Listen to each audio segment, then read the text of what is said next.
So, should you buy the Panasonic GH4 in 2018? Well, hopefully this video will help you guys out.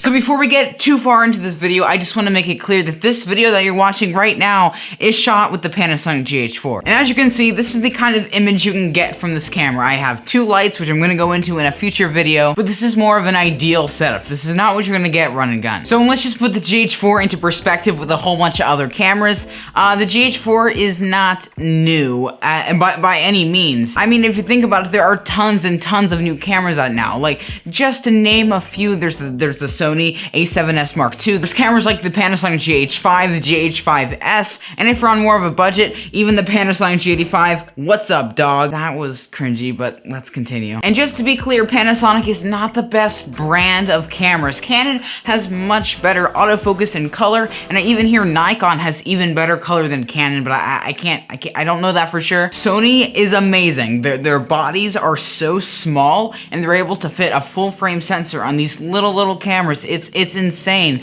what Sony is able to be doing. Panasonic is just good in all the aspects, and that's a good and bad thing. It's a blessing and a curse. But there are some freaking crazy amazing things that this camera has to offer. Like, for one, this is a 4K camera, and also it's waterproof. So you have a very sturdy build quality camera that can withstand weather, temperatures, and rain and accumulation, that also shoots 4K at very high quality. This camera also has a freaking ton of filmmaker ready features, like a headphone jack and a variable ISO. So instead of going from 400 to 800, you get those little ISO intervals. But there are some downsides to this camera that just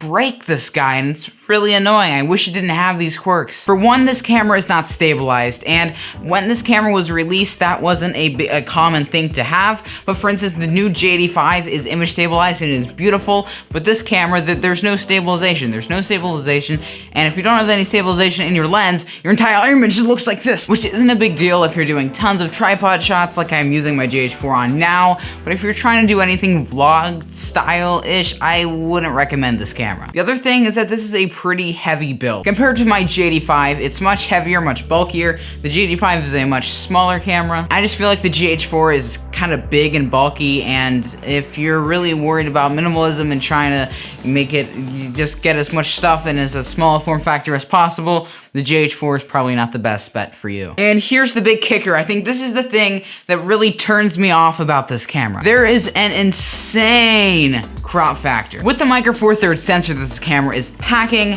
a 14mm lens really turns out to become a 28mm. And we're not even getting into video. This is 1080p, and this is 4K, so obviously there's a major crop factor, and that might be a game changer for you. It might not, all depends on what you're doing. Not a big deal for me at the set that I have now, but a while ago when this is my only camera and I was trying to use this for everything, it was a pain in the beep. And the last thing that I don't really get about this camera is the price. Sure, the camera is an amazing camera, but it's $1,000 without a kit lens. And personally for me, I mean, maybe not for you if you have tons of different lenses and you're just buying this as another camera, that may or may not be a big deal, but it's kind of a deal breaker when you don't get a kit lens, because you have to make sure you can afford a good lens for your camera. So what is the verdict? Should you buy this camera? Should you not buy this camera? So yes and no, and let me explain why. Definitely buy this camera if you are doing tripod shots. Buy this camera. It's an amazing camera. If you're doing documentaries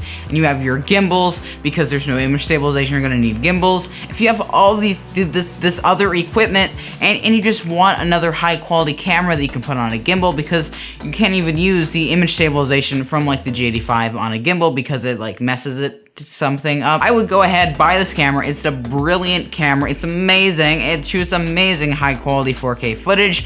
I love this guy for what I'm doing at the set, but when I only had this camera, I didn't really like it. And that's where we're getting into why you shouldn't buy this camera. If this is your first camera or you're vlogging and you're trying to do some more stuff than just tripod shots, heck no, do not buy this camera. Buy the Panasonic G85. This guy is an amazing camera, and for the price, you also get a kit lens. You get that image stabilization.